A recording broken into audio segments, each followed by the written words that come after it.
မျက်နှာပေါ်မှာတွေ့ရများတတ်တဲ့အရေပြားကင်ဆာလေးတစ်မျိုးအကြောင်းပြောပြခြင်းတယ်။မင်္ဂလာပါကျွန်တော်ဒေါက်တာပိုင်စိုးသူပါဂရင်းနဲ့မျက်နှာမေကိုခွဲစိတ်ဆရာဝန်တက်ပါဒီနေ့ကျွန်တော်တို့မျက်နှာပေါ်မှာ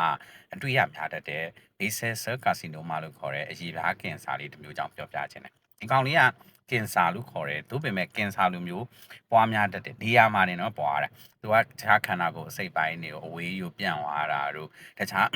အကျိတ်တွေထွက်လာတာတို့ဒါမျိုးဖြစ်နေတယ်။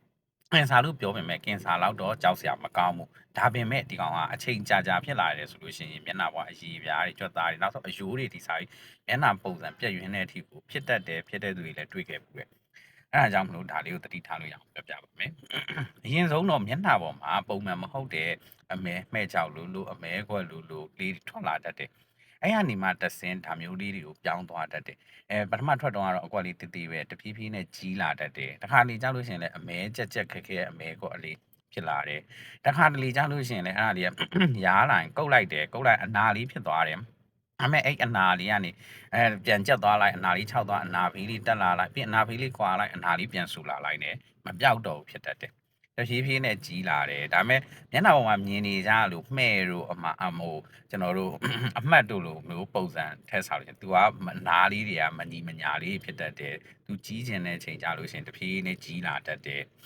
ဒါမျိုးလေးဖြစ်တတ်တယ်အဲ့လိုမျိုးမျက်နှာပေါ်မှာအမဲကွက်လေးမှဲ့ကြောက်လေးပုံမှန်မဟုတ်တာလေးတွေတွေ့ပြီဆိုလို့ရှိရင်တော့ကျွန်တော်တို့ကဒီယောဂလေးကိုသတိထားသင့်တယ်ဘလို့လူမျိုးတွေမှာဖြစ်များလဲဆိုလို့ရှိရင်အထူးသဖြင့်နေရောင်ခြည်ထဲမှာ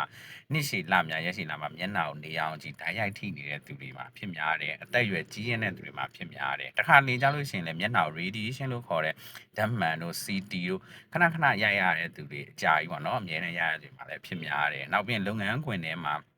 စနစ်လို့ဓာတုပေတာ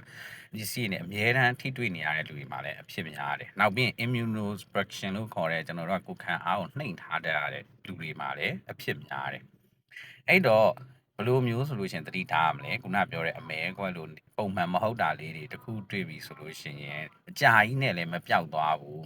အဲ့ဒါဆိုလို့ရှိရင်တော့ဆရာဝန်နဲ့တေချာပြတာကြည့်တယ်ဒီကောင်လေးကစောစောစီးဖယ်လိုက်တယ်ဆိုလို့ရှိရင်ဘာမှထူးခြားနောက်ဆက်တွဲမဖြစ်ဘဲနဲ့အပြီးတိုင်ကုသလို့ရနိုင်တဲ့ဟာမျိုးလေးဖြစ်တယ်